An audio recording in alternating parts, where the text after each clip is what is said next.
Coming up on the Uplift, the cutest new little faces you can find in northern Minnesota. We're going to tell you how these wild pups will help us understand our great state. Then, kindness beyond treasure.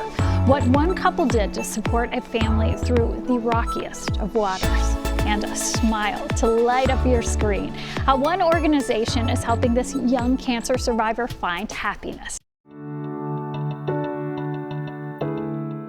Welcome, friends, to the Uplift. In this new digital series, we're going to be sharing some of our favorite stories that we hope will put a smile on your face. It's our goal to lift your spirits for at least the next 30 minutes, but hopefully for a whole lot longer. I'm Susan Elizabeth Littlefield. We're so glad you're with us. We start with a cute look into the efforts up north to monitor Minnesota's wolf packs. The Voyagers Wolf Project posted these photos showing the first little pups in the Vermilion River pack. There are 4 pups and they are all female. They had to be counted and tagged so the team can keep an eye on them, and apparently these pups are quite big for their age. They each have a microchip, and that will help the team collect critical data to help us better understand pup survival rates and population changes.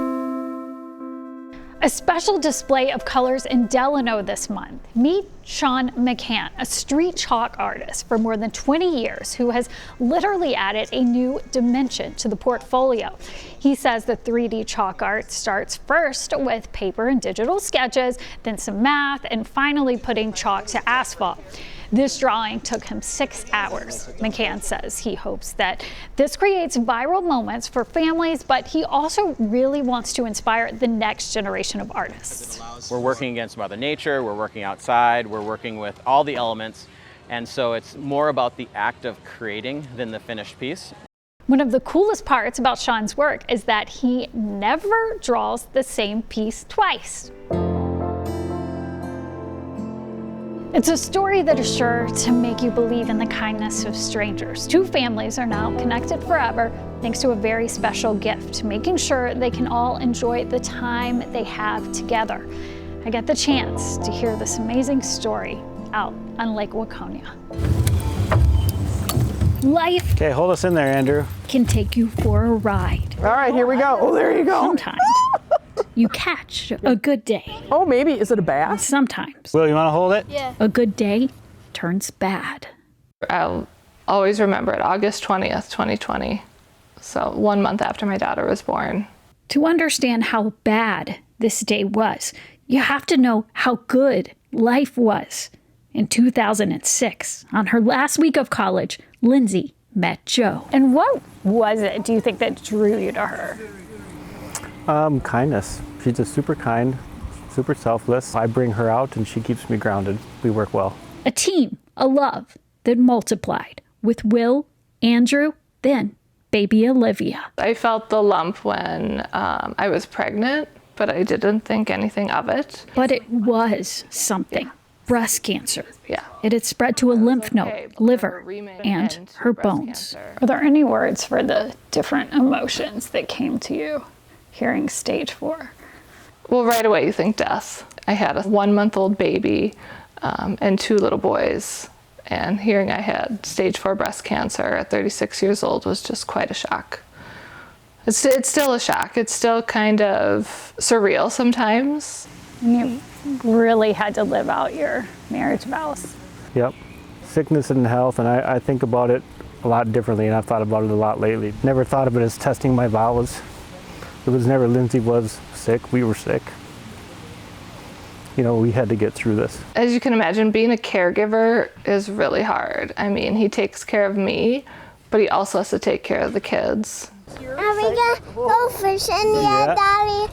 So she decided to take care of him, despite the mounting medical bills. Joe has been wanting a boat for, as long as I can remember. Hey, Will, you want to make sure we don't bump the dock too hard? When you have a cancer diagnosis, it's one of those things. Maybe it's cliche, but it's live life to the fullest, right? I'm not gonna wait because who knows what's gonna happen. So Good job. let's just do it. Here we go. Joe found this one I don't think we need that one. We're on good. Facebook Marketplace, listed for $27,000, over their budget, but still He thought it was worth a call to the owner. He talked, I talked, we asked questions, and I thought, I want to sell to this guy. I don't even know why. But it was just, yeah, I just thought, I want this guy to buy the boat. So we're going to go menu. Joe was supposed to go look at it in person, You just kept telling Mama, we need a boat. but suddenly canceled. I text Christine, I'm like, I can't make it. My kid broke his arm. And then she's like, okay, I understand. He sent her this photo. Christine showed it to her wife. Valerie came into the office. I was sitting there talking with Joe when we first found out, and we both started crying. And she called me back. She goes, does your wife have cancer? I said, yeah. When he told me she had stage 4 cancer, I thought, we lost our best friend to that. Their beloved friend was also a devoted mother to 3. Julie she was another gift, you know. She made everything happen. So you saw Julie in that family, in that photo. I did, yeah. Nice, Sandy. Oh, So Christine and Valerie decided to give Joe and Lindsay This is sweet. their boat. I just knew we did the right thing, and I said, live life.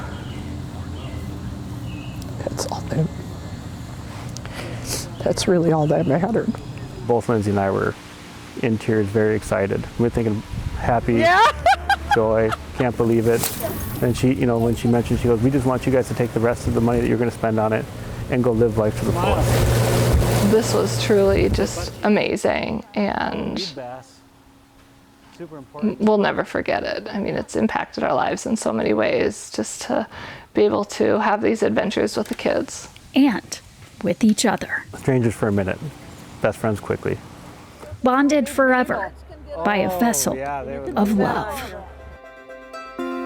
It's not always the biggest athletes who are the toughest. Usually the smallest have to fight the hardest. No one proves that more than the kid in this next story. Hope Kids is a local nonprofit that connects families with children going through cancer with sports opportunities. That is what they did for the Log family and their 7-year-old cancer survivor, Toby.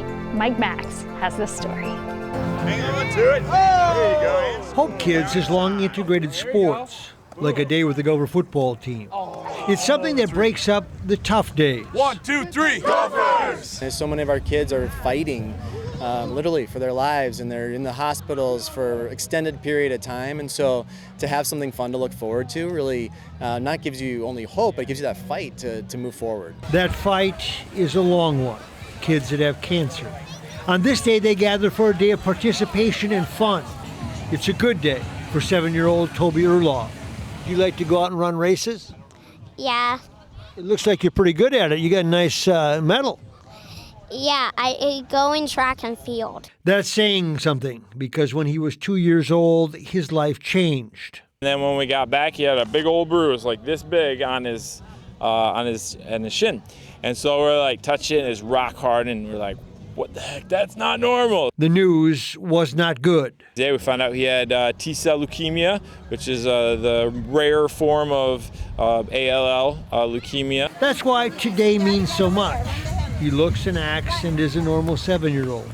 Fearless by nature. He leaps before he looks. He doesn't question whether it's a good idea. If it looks fun, he goes for it. Because when your journey goes here, it takes a toll. In many ways, beyond the treatment, for the entire family. The thing you don't know about cancer is it is so mentally consuming. Like you don't really understand the medical terminology and all the processes. Like you do your best, but that's what you depend the doctors on. It is why Hope Kids matters to siblings. Well, I want to support Hope Kids because they supported us all throughout this cancer year, which was pretty much probably around the worst time of my life. As they gather to be active, the break is a gift from day-to-day life. It's our annual 5K, 10K walk, and then our walk with our family, and it's just an opportunity to bring families together and the community together to celebrate and support Hope Kids Minnesota. For Toby, it is now part of his journey, one that he hopes involves a sport in his future. I most like to watch baseball games. Yep. It's kind of fun, huh? Yeah. You want to play baseball one day, too? Yeah. I want to be in the Twins team. Coming up, a Minnesota voice that can be heard across the globe. Why his podcast is reaching the highest of volumes.